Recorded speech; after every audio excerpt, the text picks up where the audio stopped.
I don't know what they're talking about. It doesn't matter. Doesn't matter. Yeah. I like a British accent too. All right. Well, I am rolling. We're looking good, so y'all may begin. We're pleased to talk to a longtime servant of the church, Susan Geiger, and we're pleased to see her in such bright colors today. I think it is part of carrying the message of light and hope to wear bright colors. There's just too much gray in the world. Well, This being an exception. Well, tell us about when you came into the Episcopal Church. I came into the Anglo-Catholic Church in 1981. I was what is called a Baptisterian. I was brought up in the Presbyterian and Baptist churches, where in one place I learned the work ethic, the Presbyterian church.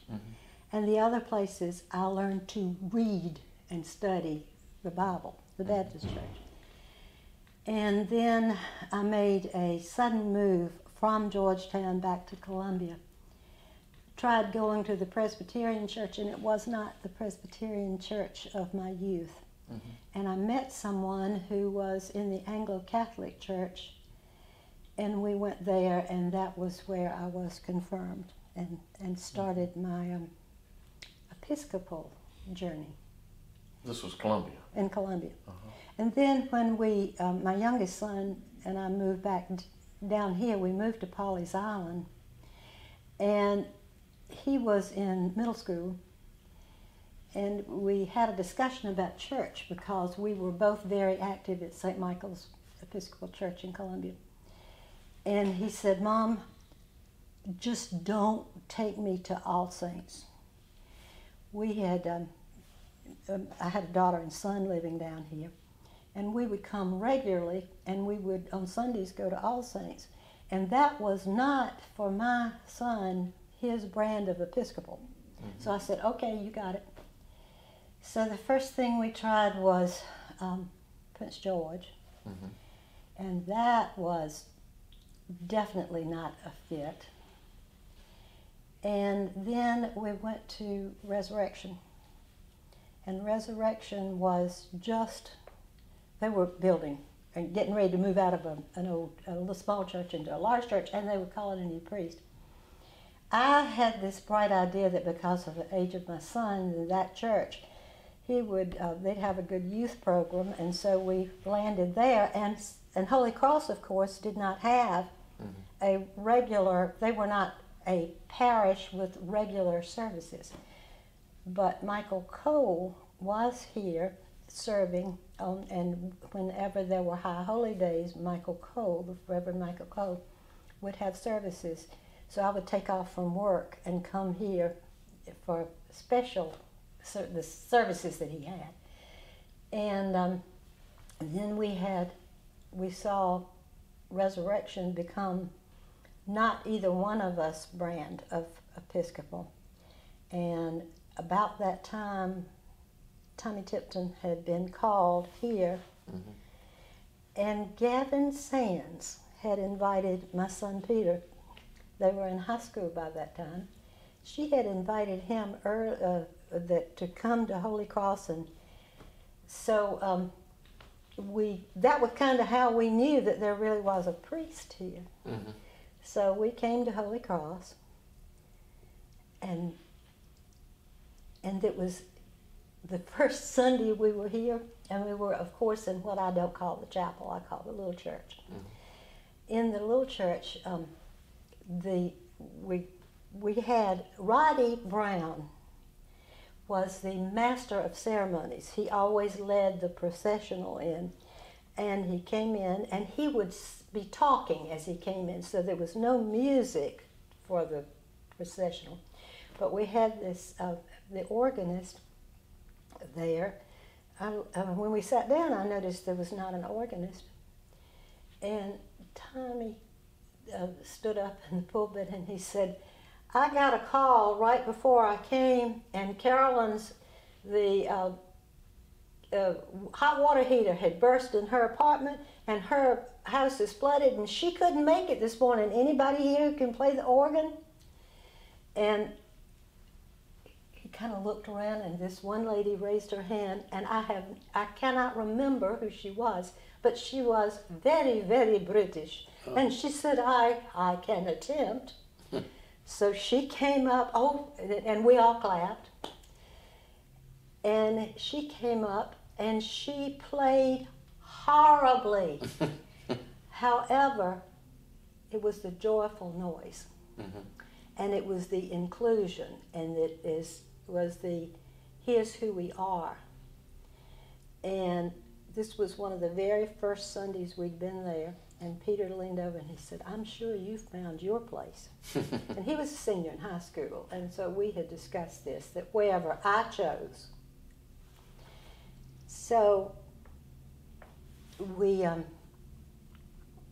decided that this was what we would do, that we would come here. And the very first Sunday that we came in, right standing at the door, this man came out and he said, I knew you guys would be here sooner or later. And that was David Heckman. David Heckman was a pivotal, active member. And he had left Resurrection, and he never said a word to us. He just knew we would be here. And here I be, like a duck in the wilderness. Had Resurrection already turned toward the, was Bishop Lawrence the bishop then? I can't remember, but they were going in that direction, and we had a personal situation occur there that was just so, it was just no longer the right, you get signs, you get it's time, and it worked so much better, especially in the summertime, to not have to go that drive on Sunday mornings. Mm-hmm. And like I say, there were those things like the Gavin having asked Peter about, having told him about the church. And every time I walked into that little church, on those special days, there was a sense of, surely the God is in this place. Mm-hmm. That just is a sense. And I'm so glad that we have added the addition to the food pantry, because perhaps we can actually go back to that place of worship and gathering. Mm-hmm. And with the pandemic open, maybe it can be open again for prayer times. Yeah, it's been fun to me because of its history, and we, before COVID, we would open it up during Lent for reflection. Yeah. And it used to be the home of the healing services. Mm-hmm. But I am also, another thing that got me here and keeps me here is that we feed the hungry and the poor. That is that was something that I had been allowed to start, was that kind of outreach thing at St. Michael's. Mm-hmm. At St. Michael's, what we did was we had vouchers, and because we had stores all around. Mm-hmm. And I would get a call, and this was an arrangement I had at work, and I'd get a call from St. Michael's, and they'd say, well, Susan, one of your people is here. Can you come and do something about it? So I would go and talk to one of my people and give a food voucher. But here we are all my people. In the little church, we sat shoulder to shoulder. I mean, we literally sat shoulder to shoulder. Mm-hmm. And that constant touch is, obviously my heart was changed.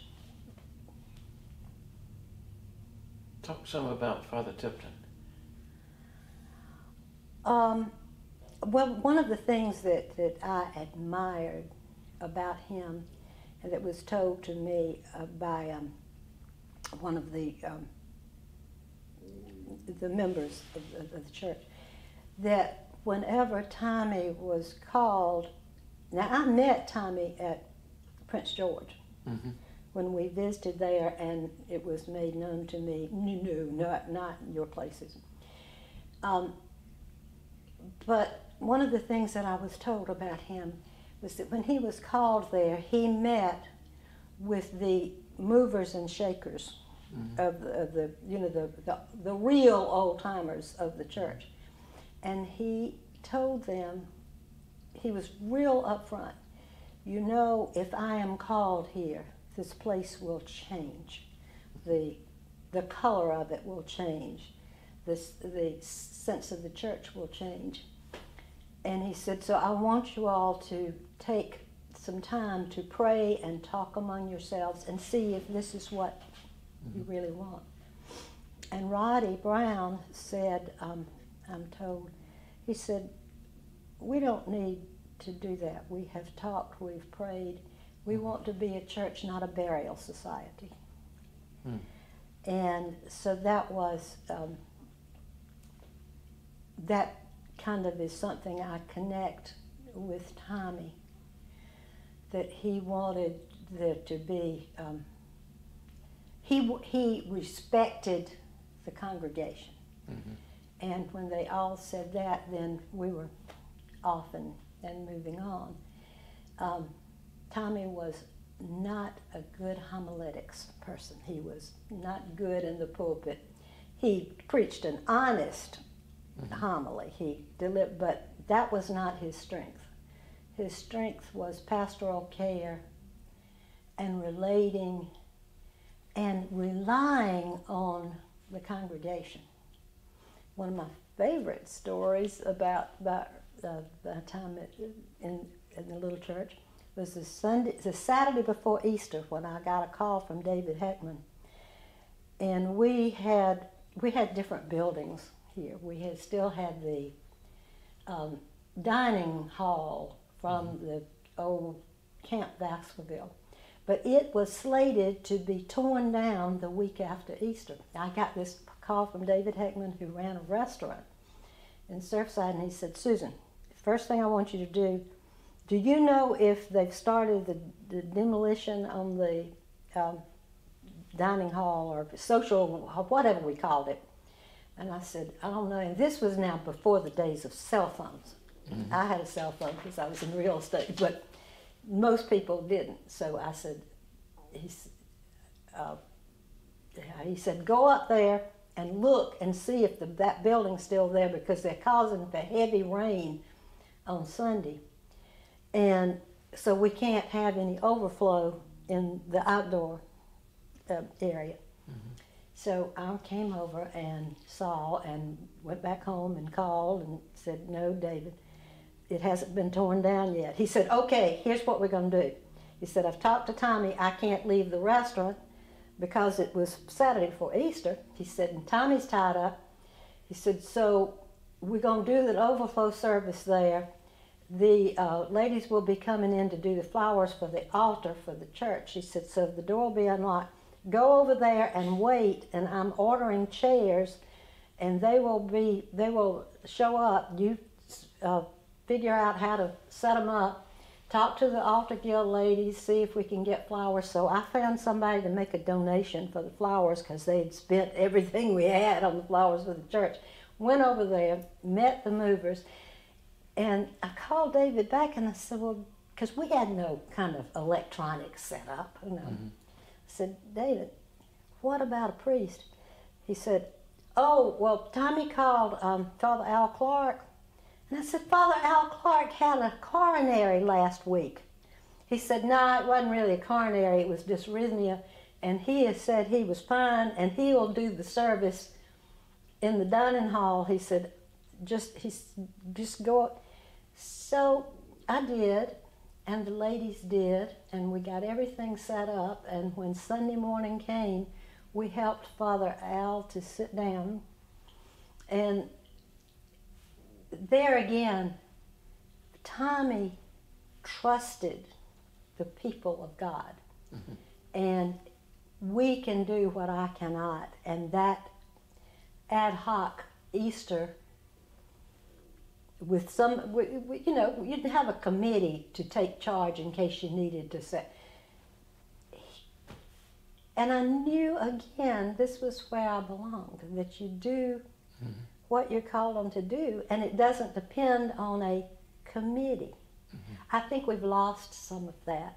I guess the size has something to do with it, and the makeup of the church, and indeed it has changed, and it kind of hurts my heart.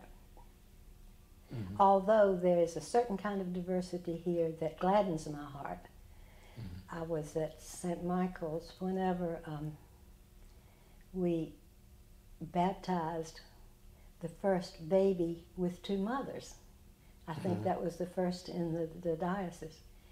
And I was here when a priest performed his first gay marriage. And so that gladdens my heart. And Tommy, as I say, Tommy was such a pivotal figure.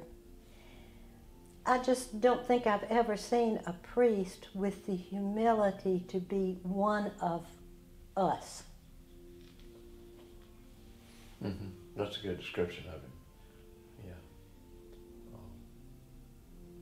And he liked to hunt.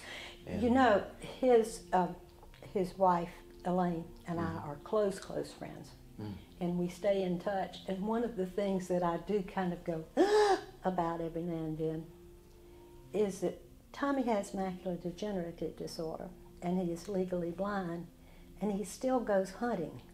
I do not ask if he shoots. He goes hunting with a guy that I taught in high school, and that does get me a little, you know, that Tommy still goes hunting. But when she says, well, you know, Virgil and Tommy are going hunting, and I go, and then I say, just keep him in your grace, O Lord.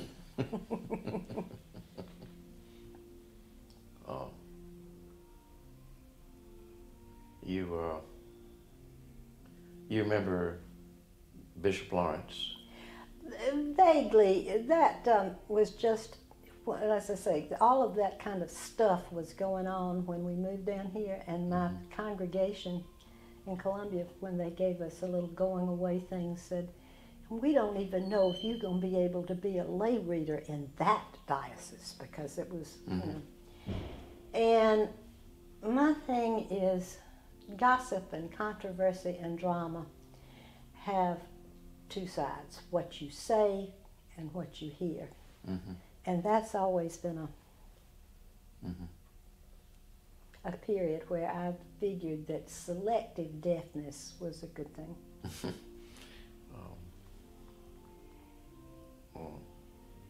Of course, Tommy was liberal on issues, and the congregation was welcoming. Yeah, yeah. And that's part of what he meant about the black percentage. Oh, yeah, will be yeah, overwhelmed. exactly. And that's what I mean by respecting us and understanding that, yes, you are the priest, and we are one.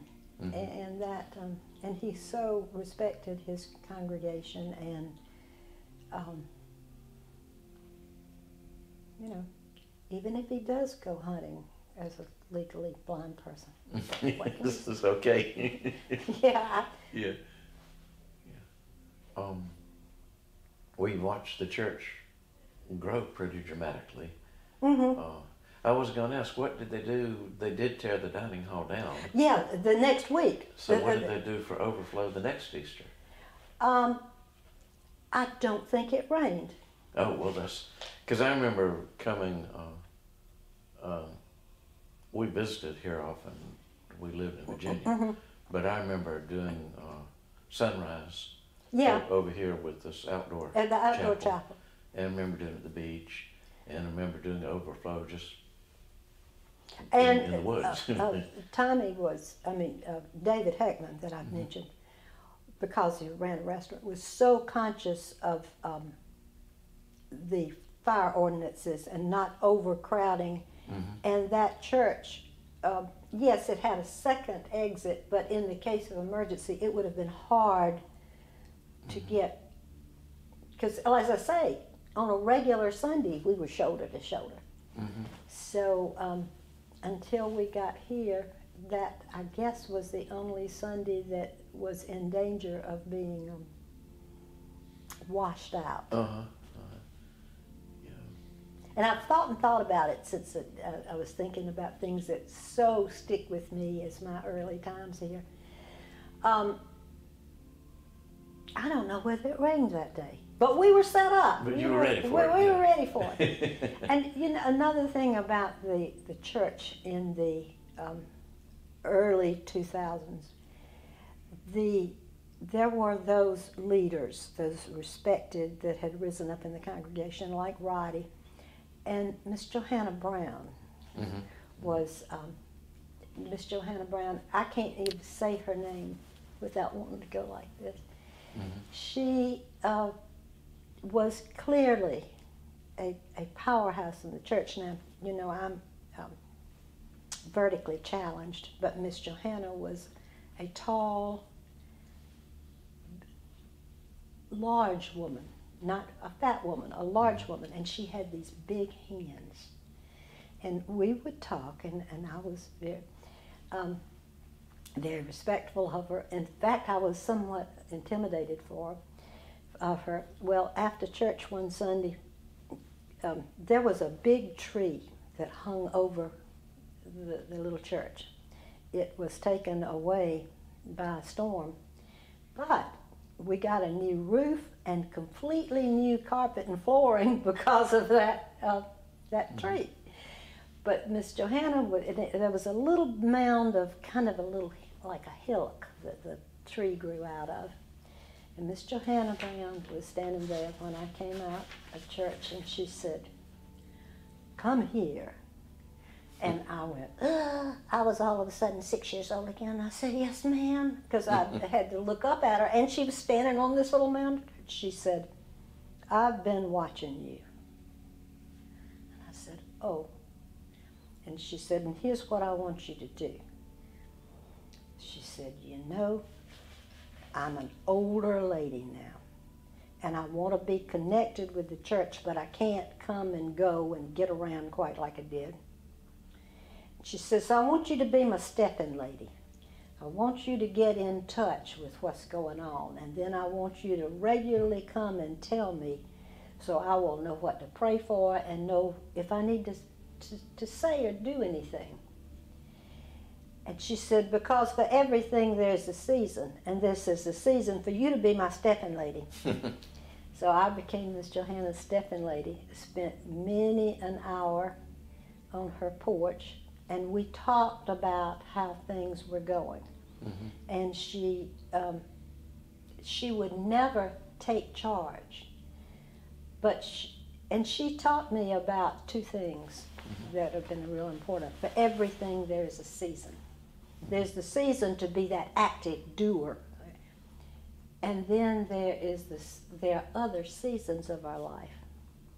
And the other thing was that you don't have to be doing something to be a vital part. And she taught me how to categorize my prayer list. In case God wants to take the day off, I've got my prayer list all in categories of people who are convalescing, people who are, because that's how Miss Johanna and I did it. And she was, I was at her with the group when she died, when she passed, and helped. She had given me her funeral plans, and so someone in her family wanted to read a poem, but I found the passage for everything there's a season, and that was what was read at her funeral. And everybody who knew her well said, "Oh, that was exactly the right thing for her cousin to read." But she was she was a force, and she has been just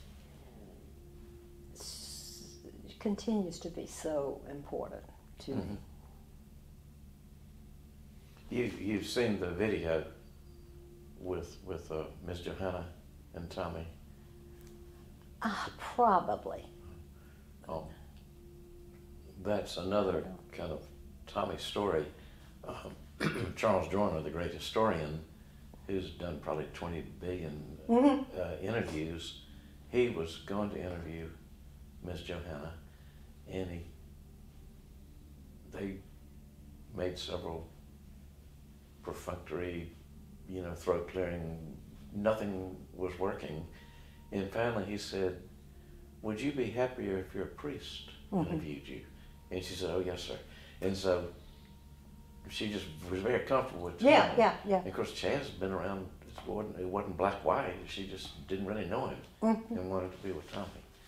And that's a very fine interview. And he knew exactly when to let her talk and when to talk. Yeah. Another story about connection with this church.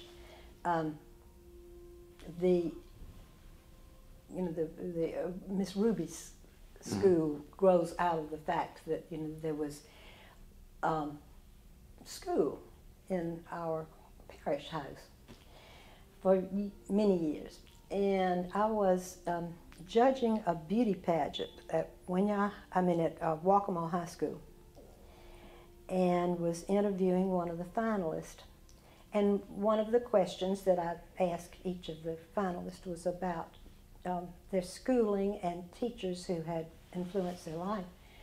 And this tall, elegant young black woman, well, girl then, she was 16, I think, was a finalist, and I was talking with her, and she said, "Well, my school that influenced me so was you probably never even heard of."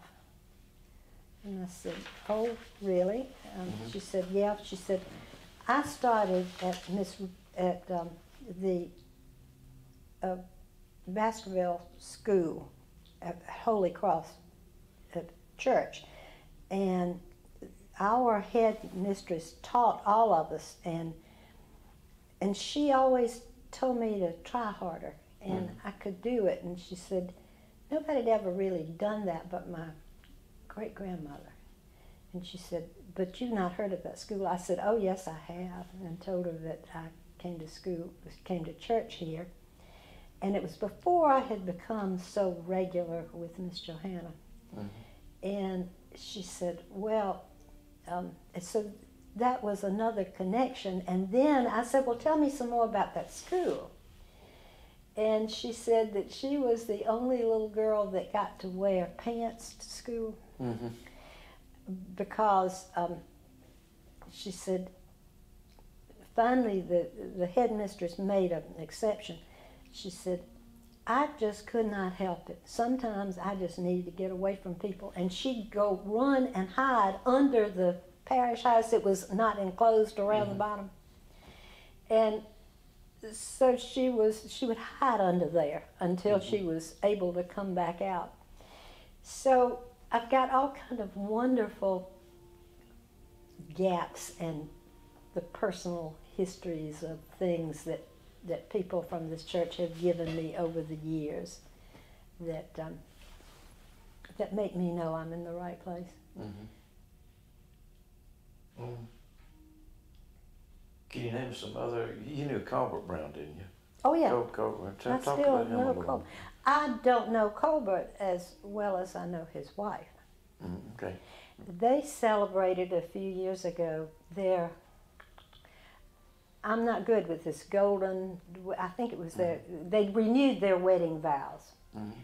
And I had, the wonderful gift from them that they asked me to be the reader at the renewal of their vows. And I always thought that of the brothers, it reminded me again of how different my sons are from each other, how different Colbert and Roddy are with each other. But Miss Lena is she's one of my hugging buddies here. And you know Fanny pretty well. Roddy's wife is Fanny. I don't know Fanny as well. I didn't know Fanny as well as I knew Lena.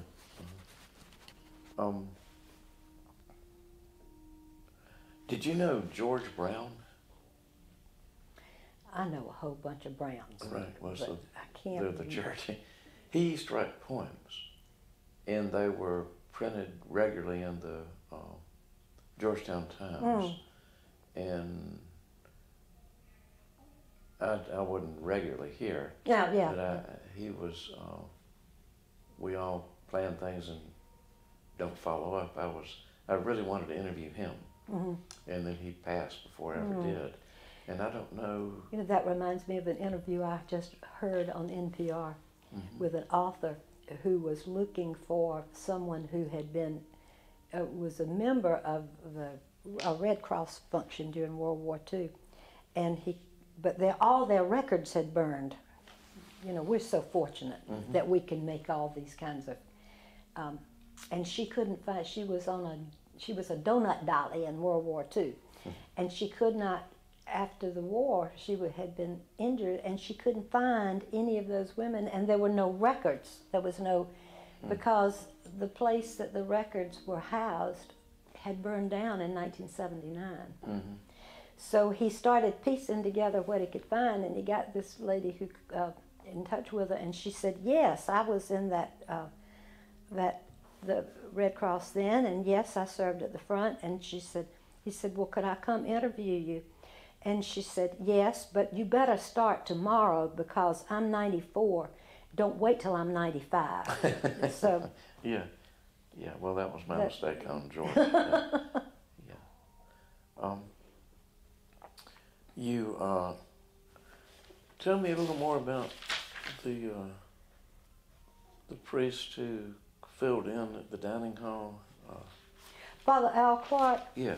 I had met Father Allen, his wife, at Resurrection, and I can't remember. They came here. I think they came here shortly after Peter and I came here. He had been chaplain at one of the large and early alcohol and drug abuse treatment centers. And he was an excellent teacher, and we just spent like I say, I had known him from Resurrection, then he came here, and he died. I was talking to Elaine, and she said, "I can't remember when Father Al passed, but it's been several years back now." As I say, the coronary that he had right before David and Tommy decided he could do the service was sort of a prelude to things that came. And they went, I believe, they went to Still Hope, so I kind of lost my contact with them. Well, you remember opening the sanctuary here? Oh yeah, I was a reader for that service. Interesting little point of fact. I was at Resurrection when they closed the little church, and there's a service for that, and then went to their bigger building. And I was here and I was a reader for that service. But when they got to the part that I was to read, they kind of skipped it. The bishop just apparently spoke. Again, a little human touch. And the other readers looked at me. But it was quite an occasion, but not without sadness. Well, it marked such a transition. Yeah. Well, there's a tipping point, isn't there, where the church was about half black and then became where It was never. It Never was. happened. It was absolutely about 80% black when I came here. Right. And then it. The Sands and Mhm. David and David and his mother. I mean, you could kind of name on one hand the white folks that were here. Mhm. It was. Yeah, the Wilsons, Peggy Wilson remembers coming, and it was a move toward about half, and then got whiter and whiter and Well, whiter. it was not half when I came. Okay. It was predominantly black. Right. And then the drop in the percentage, part of that was white people coming in. Well, part of it also was the fact that, well, like Miss Johanna's son, he was would be, I think he was 2 years older than I am, Mhm. but he had gone. He was one of the early people that all the black congregation members diligently educated their youngsters. Mhm. And for example, Miss Johanna's son had gone off to college. Then he went into the DEA and was moved all over creation. And he was one of the. He came back and retired and built on the Brown property and lived a few years. But what happened was, as the congregation was with the Browns and the young man who just recently died, Bernard? Bernard Shaw? Bernard, with those families, they were absolutely intent on educating their young people. But until here recently, there was no jobs for well-educated black folks to come back to. So part of the attrition was due to the fact that, and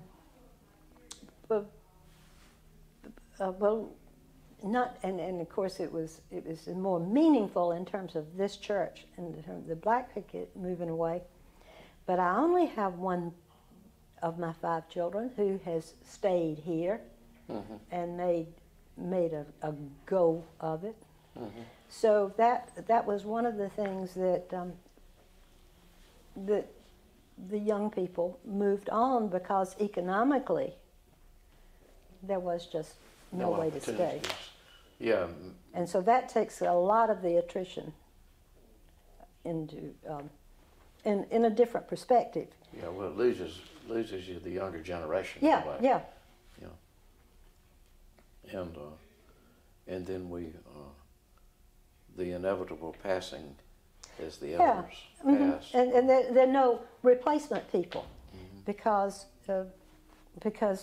and it was an economic necessity, and the goal of their parents for them to make marks in ways that had not been so available to them.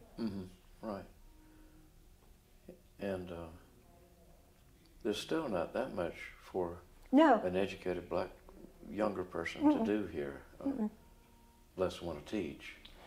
And then there is the if you're going to, even if you're not going into a professional field, to live at Pawleys Island with the cost of living here, and the employment opportunities are still Georgetown, Myrtle Beach, Conway. And if you are in a salaried position, can't afford that. And it breaks my heart, totally other subject, that so much of the property that the black families had accrued was out of their reach to hang on to because of property taxes. So a lot of that has... Yeah, we see gentrification and we act like it's this force we can't control. That's right. But it is human created. It is very much, could be and it, well, you know, we are products of our time, and that's one of the things that I take comfort in the Psalms that we've been there, done that, and God somehow individually with us gets us through it. Mm-hmm. Mm-hmm. You know, we were black and liberal, welcoming white people, and then gay and lesbian people came, and were generally welcomed by the blacks, and everyone got along pretty well, much as I can tell. Yeah. And but we have shifted demographically. Yeah. For We are. reasons you just pointed We're out. kind of a macrocosmic picture of what has happened in the whole neck. in the whole. Waccamaw Yeah. neck. You know, when I came down here in 1963 to Georgetown to teach, and then married a Georgetown fellow, and they leased a house on a month in the summertime on Pawleys Island, and I looked forward to when it was that month, because my husband, that's somebody that was a husband to me. Yes. My husband's family was in soft drink business, so the summertime was their big time, and vending machines were a big thing. And if your vending machine was out in the summer, you get all these calls to go. And but when we would come over here to Pawleys Island, to that house, there was no telephone service on Pawleys Island. Yes. So we would register at Marlowe's store and let them know we were here, and if a call came in, somebody from the store would come and get my husband or me, or if you had an emergency at night, you just couldn't get in touch with us. So yeah, this place has totally changed. Not just the church, but it is a reflection of this whole area that we lived in. When I first came back down here, my daughter that Marsh knows told me, "Mom, you just can't cry every time they cut down a tree." I said, "You watch me." It's just hard not to. Yeah. But it makes a lot of crying. They fall down anyway. I mean, with storms. That is and all that. one of the treasures of the place, the entirety of this place. That, like, I live at St. Elizabeth Place. I come out my front porch and I look into protected wetlands. And yeah, the ground is sinking, and every now and then when I walk across my yard, I realize I'm walking like this. But this entire, look at what we're surrounded by with protected areas and these trees. And I attend a group that meets in the parish house, and people will come here for the first time, and they know there's a time during that meeting, and especially in the late summer, early fall, when I'll say, "Okay, now everybody look out the windows," because the fiery sunset and that moss hanging down. Yeah. Said, we're going to have a moment of just looking. And we do. It is matchless. Yeah. And I have yet to meet many people who, upon going into the parish house and sitting through that, don't say, "It's just a God thing. It's a God. It's surely the presence of God is in divine. this place." Yes. For a while we had 2 varieties of owls that had nests in the trees right outside the pen, and they would talk to each other, and the way I knew they were different, I finally saw them swoop down, but they sounded different, but I know they were talking to one another. Yeah, they communicate. Yeah, and that kind of thing that is here for the absorbing, here for taking part in. It's not just you know, the acoustics in this place are terrible because of all that glass. Mm-hmm. But all that glass reminds me of while I'm looking out, the world is also looking in. And I think it behooves us to be sure that they get a good picture when they look in. Yeah, that's well put. I appreciate your insight that the Brown family, the Sherman family, the Greats, all really emphasized education and wanted a different kind of life, probably a professional life for their children, and that's simply not here. And so that also takes away, makes us less chocolate as Well, a we parish. I don't think that our, and there again, that was something that way back, Tommy foresaw. But the original Holy Crossers knew that all of that was in God's hand.